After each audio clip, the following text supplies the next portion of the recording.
It's finally over. The long-standing battle of Wano reached its natural conclusion. The king of the beasts was dethroned in his own castle. In his own castle! After all the hardship the samurai endured, the suffering Oden went through, and after all the horrors Wano saw, the tyrannical emperor drew his last breath. We ought to pay homage to one of the greatest villains of anime. Whilst Luffy stood as a pillar of hope for everyone, so did Kaido as the testament of evil. But who was Kaido really? What did we learn from his character portrayal? Well, as a young kid, he was quite the troublemaker. So much so that he gave the Marine a hard time, going in and out of incarceration, destroying their ships as he saw fit, and going around towns making a name for himself. You see, when Kaido was a kid, his hometown was riddled with constant warfare. Kaido was no pushover. He burnt everyone in sight and gathered an army to depose the prideful authorities.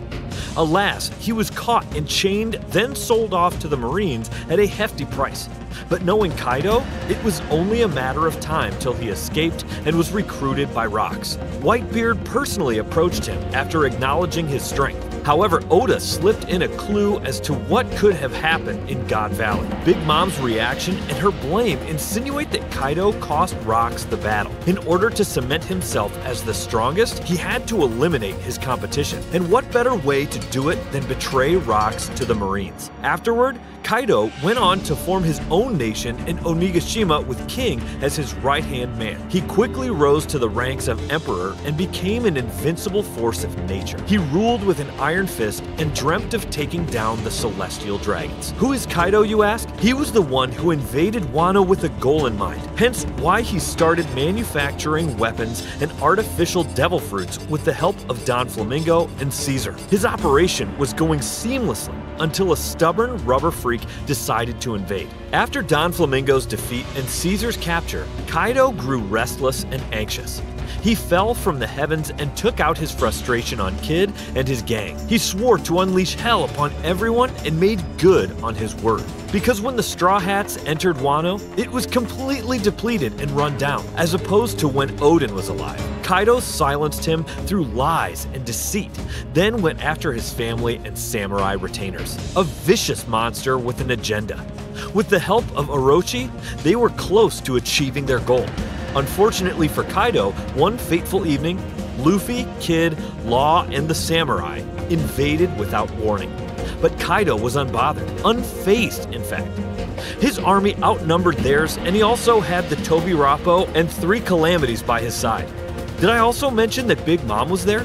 Oh yeah, they had an intense clash, which led to an alliance between Big Mom and the Beast Pirates.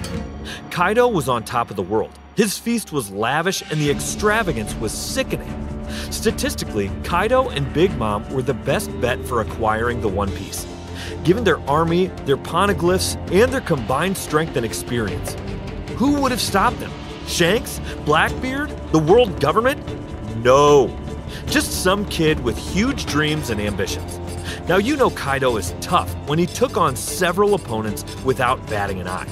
You see, the first encounter between Luffy and Kaido ended in a single round. The second lasted all night.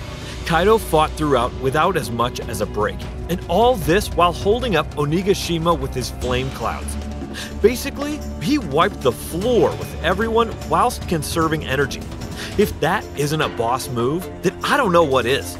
Let's look back at some of his fights to truly gauge his fullest potential. He was first caught off guard by the samurai who jumped him on the performance floor. Despite their best efforts, he brushed it off and took them to the roof where the second phase of the battle commenced. It was there that he suffered several simultaneous attacks yet again. And keep in mind, these were samurai personally trained by Oden. They were able to hold their own. However, against the might of Kaido, they all fell short. His attacks were thunderous and devastating. Even though they tried deflecting his blast breath back at him and aggravating the wound Oden left, Kaido was able to subdue them with ease. Luffy and Law had to step up to save them in the nick of time. Even then, they required help from Zoro and Killer, which were helpful in the first half of the battle before Kaido transformed into his hybrid form. You want to know who Kaido is? Well, he is the devil incarnate is who he is. He endured direct attacks from Kid and brushed it off, internal damage from Law and kept fighting. Killer and Zoro slashed through his hardened scales and Luffy slammed him with all his might. But guess what? He didn't even budge. His speed blitz is one of the scariest attacks I've seen in One Piece, to be honest. You can't even afford to blink.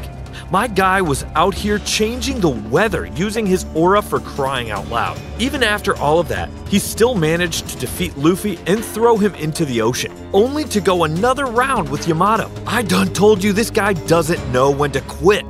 If that wasn't enough to cement his legacy, Luffy came back with a grudge and Kaido stood there and swallowed the attack like it was nothing. He then went on to fight both Luffy and Momo. After Luffy recovered and re-energized himself with food and rest, things started taking an unexpected twist though. Luffy started mastering his advanced conquerors and Ryo, allowing him to inflict serious damage on Kaido. Now this is when he started taking him seriously. Kaido started going all out and they both ended up splitting the heavens with their attack. His transformations grew scarier and stronger, pushing Luffy to his limits. Despite fighting for hours, Kaido's speed and power started increasing exponentially, up to a point where he started fighting Luffy drunk and drowsy. Is this not savage and disrespectful? Well, that's Kaido for you. When you're as powerful as he is, no one can say anything and you can do whatever you want. Kaido was truly having fun toying with Luffy until the CP0 agent stepped in and ruined the parade. Kaido was absolutely devastated. This was not how he wanted to gain victory over an opponent he grew fond of and respected. He was crushed at the result and was upset that Luffy died before the final clash. Little did he know that Joy Boy's reincarnation was here to save the day and thwart his plans. This is when Kaido was pushed to the brink. Gear 5 Luffy is something he wasn't able to fathom. The freedom, the craziness, the unexpected style of fighting. He was lost in the moment. Despite Luffy's best efforts, Kaido wasn't going down without a fight. His lightning-fast speed and thunderous attacks kept blasting at Luffy, throwing him off his game. For a brief moment, Kaido was the true embodiment of wrath, a demonic plague sent to terrorize the lands. Luffy used all the weapons in his arsenal: light, electricity, gigantification. He even grabbed hold of lightning and came down roaring. But no sir, Kaido wasn't willing to give him any breathing space. The battle was written in the stars and should be hailed as the fight of the decade in my opinion. After going back and forth for what seemed like